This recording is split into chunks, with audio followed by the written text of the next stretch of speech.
Hey guys, what's up? It's Megan from Megan X Rose. Thank you for coming back to my channel and thank you so much for watching and subscribing to me. I love all of you. Thank you so much for 33,000 subscribers. I'm a YouTuber who talks about law of attraction and subliminal messaging. And today's video, I want to talk about, does social media affect your subliminal results?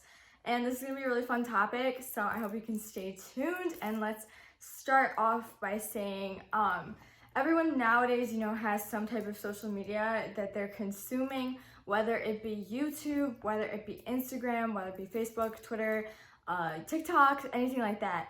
And when you're a conscious manifester and you're trying to become spiritual, you want to make sure that everything that you take into your reality is aligned with the reality that you desire to live in. So for instance, if we're constantly consuming social media that is negative or that is fearful or that is saying, things that we don't want to continue to manifest, there's this thing called predictive programming that certain factions use to make the collective consciousness manifest realities that are in their best interest and not necessarily in your best interest as an individual on this planet. So with that being said, we have to be conscious of what we're consuming. So if you're following blogs who maybe are saying things that are inciting maybe like anger, hatred, or hostility in the collective or even in your spirit, then I would highly recommend unfollowing them, because what that's doing is it's ruining your chances of creating a perfect utopia or whatever it is that you may want in your reality. It's ruining that, because you're gonna see that and you're gonna believe that because it's from an authority, usually like a news source, that it has more say on reality than your own sovereign consciousness. And when we swap our sovereign consciousness for someone else's consciousness, we start to manifest what they want versus what we truly want in our hearts. And that's a huge way that anything that we consume goes directly into our subconscious as soon as we consume it. So this is true and provable, because we know that when we dream, the faces and the people that we see are actually people that we've seen before in real life. And they can't not be people that we've seen before in real life, because this is a scientific fact that every person in your dream, they may seem random, like your subconscious just like made it up, but they're actually people that you just saw in passing and you don't remember, because we see so many people every single day. So even if it's just one little post and you're just scrolling, that still picks up and seeds itself into your subconscious deeply, buries itself, and it will come up in a dream or will affect you in a way that you don't even realize, because your subconscious is made of symbols, emotions, and the feminine energy. So it doesn't have a say of like what's right or what's wrong. It just goes by what you put into it, and it just goes by what it sees and what's in your reality, and that's all it knows. Your subconscious doesn't have reasoning skills the way your conscious mind can reason, like, oh, like killing is bad, or M&Ms are bad. Your subconscious mind is just like, oh, it's all the same, it doesn't really matter. This doesn't mean that we have to ignore the negative things that are happening in the world, because those negative things are essential for a transmutation of energy. So we need to realize that right now we're going through a shift. We're going through a shift of energy in the collective. And the earth was once in a third dimensional reality, is now shifting into a 5 or 6 dimensional reality paradigm. And before that happens, all of the negative 3-dimensional energy has to either be transmuted, meaning taken from very dark, dense energy to very light, high vibrational energy, or has to be left into the 3rd dimensional world and can't come with us on this shift as we go through this shift into the new earth and new reality. So I know that's a lot, and that's definitely also for another video I'm going to cover, but that's how we have to realize sometimes people who are spiritual are like, oh, it's only love and light, all this stuff. And it's like, I can't stand that, because it's like, you obviously have to deal with the negative things. You have to deal with negative things in your spirit in order to transmute those things. And we can't just go around saying that everything's dandelions and flowers when it's not. And that's not what being spiritual is about. So yes, you should unfollow things that are blatantly negative. However, I want everyone to still be conscious and aware of what's happening on the planet. But again, like for example, there's this corona pandemic.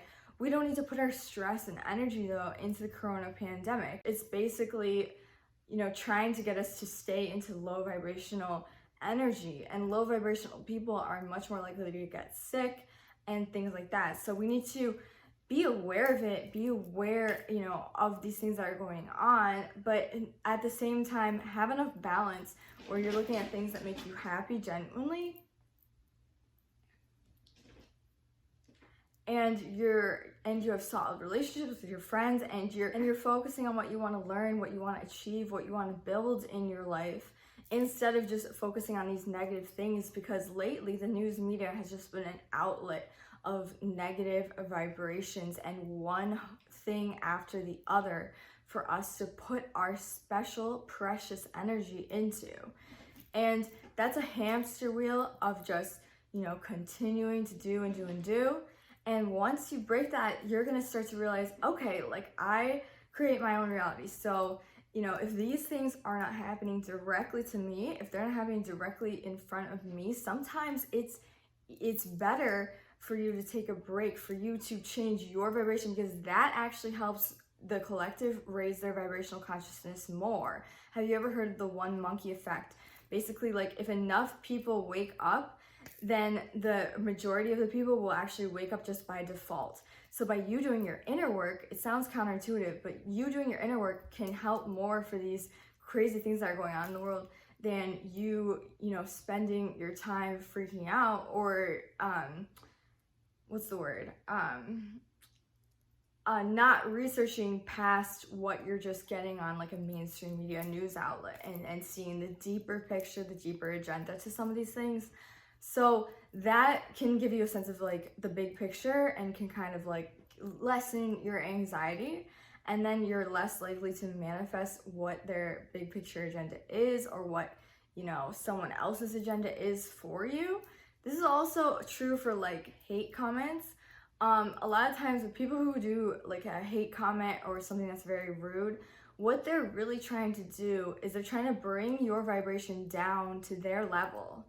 And they're trying to make you feel like you are not good enough. And then you start to manifest things in your life that affirm that you are not good enough. And that's what the hate comments do, is literally they're just trying to, basically they see something that they want, or they see something, you know, and they get angry, because you can give constructive, this is kind of a rant, but you can give constructive criticism, you know, and not say it in like a hatred, like a hateful way.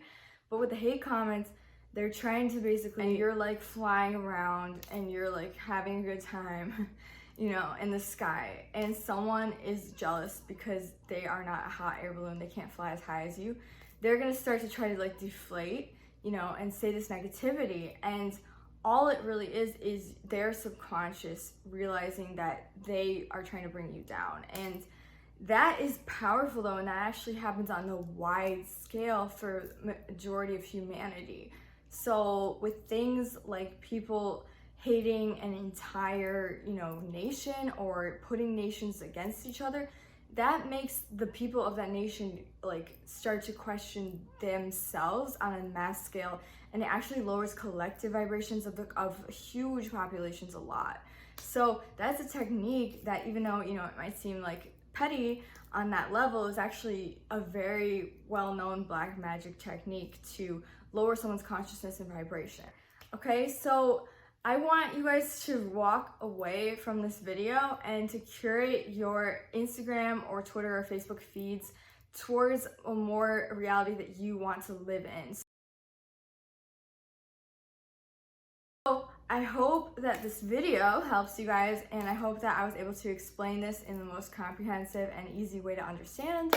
And if you want to see more of me, you can follow my Instagram. It's at Megan X Rose. I do daily posts where I try to talk about subliminals and your consciousness and everything under the sun, really, sometimes.